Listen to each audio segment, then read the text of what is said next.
havia uma amizade, um carinho muito grande dos irmãos. Mas um dado momento, o que é que o diabo faz?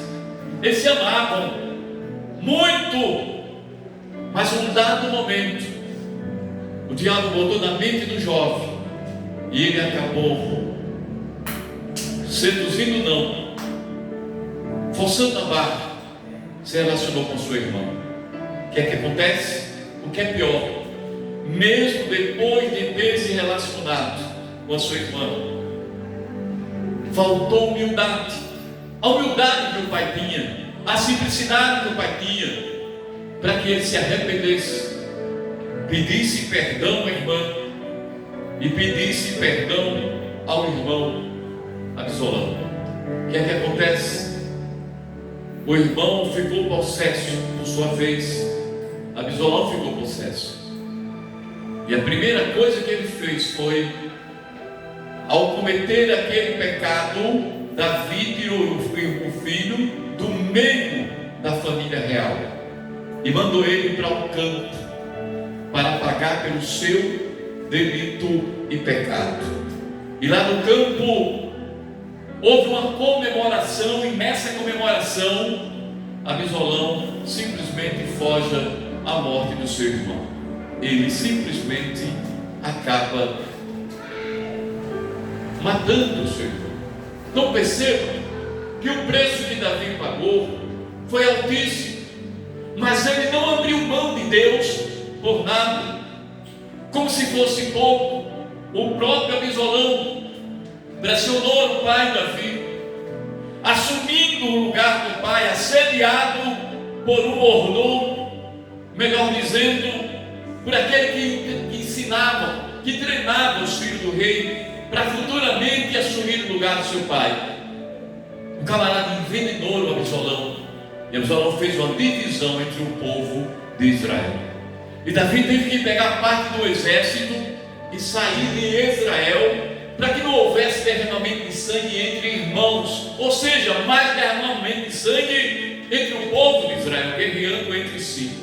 Porque Deus chamou Davi para unificar o povo, fortalecer o povo e ser uma nação potente, mundialmente falando. E ele sabia que essa era a vontade de Deus.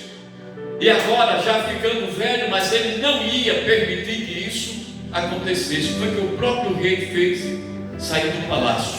Ao sair do palácio, o diabo usa o filho para usar as mulheres do seu pai. E depois ele vai em busca de destruir aquele, consequentemente o pai e aqueles que estavam com o pai. Agora, é impressionante você ver o amor de Davi. Davi abriu mão do reinado, abriu mão para que o próprio povo não fosse destruído. Ele poderia ter se levantado, matado logo o filho, e acabou a história, como outros reis fizeram. Filho matou pai, pai matou filho. Mas ele não fez, sabe por quê? Ele amava o seu filho, por tudo que tinha acontecido, e ele perdoou o seu filho. E a Bíblia diz que quando os soldados saem para guerrear com Absalão, Davi sabia que Deus era com ele. Então Davi faz um pedido ao general, que não matasse Absalão, mas que trouxesse preso, mas não matasse, mas prove por uma questão de justiça.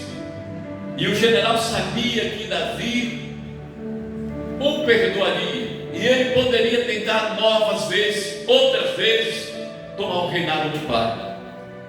E aí, ao fugir, depois da batalha, cabelos grandes, enganchou num arbusto, e o general veio, enganchou no arbusto seus cabelos, a ponto de que o cavalo foi embora e ele ficou pendurado.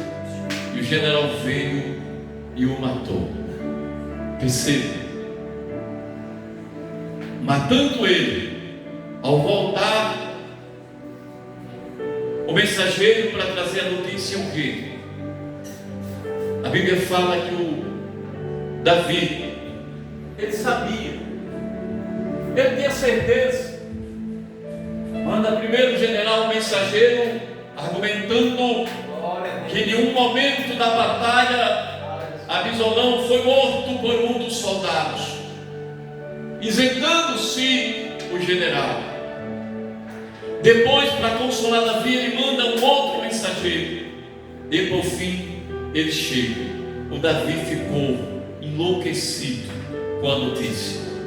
Ele o amava demais, enlouquecido com a notícia, a ponto de que, ao voltar ao palácio, foi preciso que o general fosse um pouco duro com o rei e dissesse: rei, vai até a janela, o teu povo espera o Senhor dar uma cena.